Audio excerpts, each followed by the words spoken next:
Fabulous people, welcome back to the channel for all the babes who create their own life trends. My name is Anastasia and today we are going to talk about an amazing topic with you.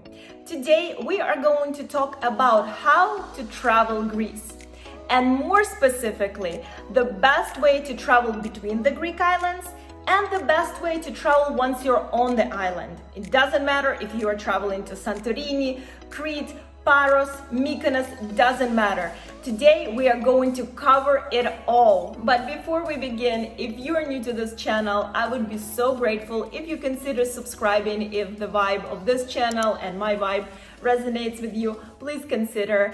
And for everyone who is watching this channel, be it a new subscriber, be it a returning subscriber, I would be so grateful, guys, if you don't forget to press that like button, because you know that the only way for me to have this channel, the only way for me to produce more and more content for you and share useful, hopefully entertaining information, is by you supporting my channel with likes and views and subscriptions. So please do, because for you it doesn't cost anything, and for me it means the world. So thank you so much in advance, and let's get started. All right, fabulous. Let's start with discussing your transportation on the island. And let me start by saying that to have a full experience of any island, and it doesn't matter, be it Crete, Santorini, Mykonos, Milos, doesn't matter, you will need to rent a car. This is just my advice to you, as I've been traveling Greek islands already for quite some time, and every single island just offers so many things to see. So renting a car is a must. So let me give you some very useful and quick tips of how to rent the car in Greece. So tip number one, when you start looking for a car rental in Greece, just let me tell you, there are so many places. And something for you to keep in mind, that every single place will give you completely different price. So you cannot just go to one place, get a quote from them, and get a car thinking that it's pretty much the same everywhere. Trust me, you have to go and check out many different places, and then you start to negotiate. Yes, my fellow Americans, you heard that right. You will have to negotiate. Once you get a few offers from different car rentals, the next step for you is to negotiate the best price, because trust me, they can go lower. They can go much lower from the price that they originally quoted. Let me just give you my example so you guys know exactly what I'm talking about. So I've been traveling Greece for a few months now. I've been to Santorini, Crete, now I'm in Paros. And pretty much every single car rental where I go, I usually ask them how much it would be to rent a car for a week or for a month. So you ask them for a quote, and in my case, I ask them and they tell me, well, it's 35 euros per day or it's 500 euros per month. So they just tell me the price, and you will have to negotiate. You'll have to say, okay, thank you very much, I'm gonna go check out another place. And they will pretty much always say, well, how much do you want to pay? This is your time to tell them exactly what you want. Let's say in my situation, when I was negotiating, I said, well, I am willing to pay 200 a month or 7 euros a day. It was something like that. So we negotiated, we talked about some things, we went back and forth, we crunched some numbers, and pretty much the owner got down from 500 per month to 200. I mean, that's a huge difference, right? I just saved 300 euros by negotiating, by going to a few places. Of course, it might not be the first place. You might have to go to a few car rentals. Not all of them would be willing to negotiate, or not all of them would be willing to go as low as you want them. That's why I say that you always have to check many different car rentals, that you have to negotiate with them. Another thing that you absolutely have to do is, before renting a car, before you get into that car and drive away, you have to inspect that car together with the person who is renting you a car. And what I recommend is literally take your phone camera and record your car from every single angle. You have to look inside, you have to look outside, you have to notice every single scratch, dent, everything. Just make sure that you inspect it well, because they will want it in the same exact condition as you rented it. All right, now I might get in trouble by saying this. I don't know if I'm allowed to say it. I'm just going to say it anyway, because this is a very debatable topic, and I'm just going to tell you my experience. What I'm talking about is international driver's license. Now, let's say a golden rule, a standard for renting a car in Greece or any place in Europe is to have international driver's license. Now, let me tell you my experience, guys. I've never, ever been asked to show my international driver's license. I have US driver's license, that's what I show, and it works perfectly everywhere. And one last thing that I want to mention about renting a car in Greece is that sometimes when you order it online, you order one car or one type of vehicle, but then when you come to the actual car rental place, they might give you a different one. By the way, it is not always a bad thing. Actually, what happened to me, I rented a small car here in Paros, and because they didn't have that specific type of car, they gave me just a beautiful, huge car, which I was so grateful for. Unfortunately, they gave it to me only for a week, because after that they had another car for me, but I was just living life guys for a week. So just for you to know that sometimes they will give you a different vehicle, and hopefully guys that it is always in your favor. And of course there at the car rentals, all of them, I never had a bad experience. All of them been so helpful. They would always give you maps.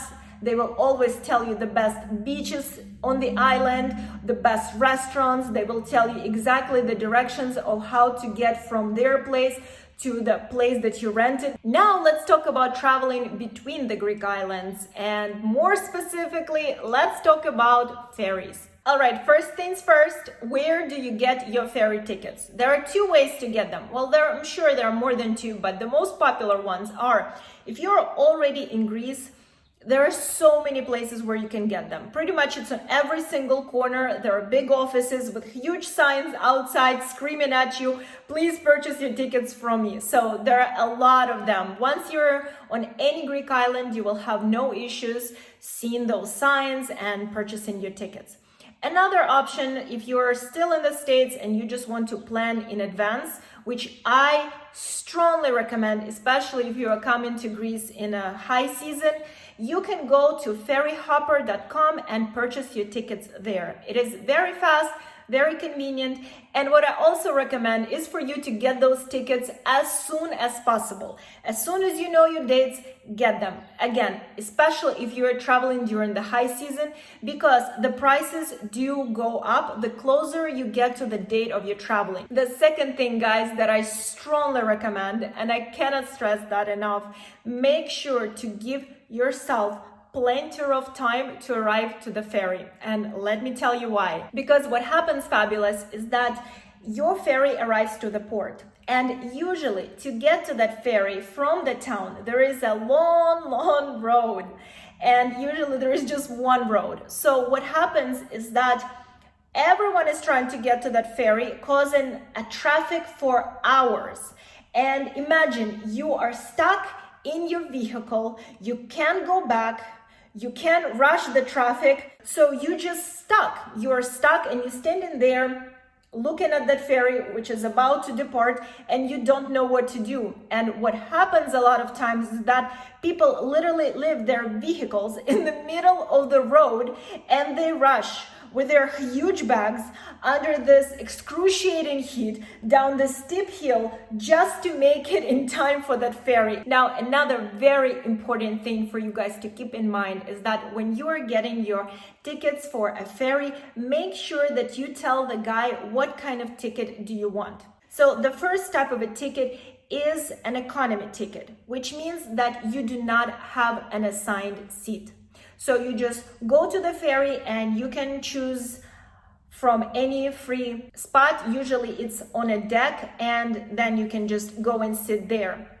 which is fine, as I said, during the off season, because you have plenty of space, first of all. Also, because the weather is still most of the time very nice, it's not extremely hot, so it's absolutely beautiful to sit on the deck and just watch beautiful Greek islands passing you by, enjoy some Greek food from the nearby bar. So it's perfect. But during the high season, it becomes a nightmare because no one wants to be on the deck. It is hot, it is humid, there are tons of people all over, so finding a spot is an adventure. So I would recommend to avoid this kind of seats during the high season. The second type of a ticket is an assigned seat. So that means that once you enter the ferry, there is an assigned seat waiting for you, and that's a great option. I definitely recommend that during the high season.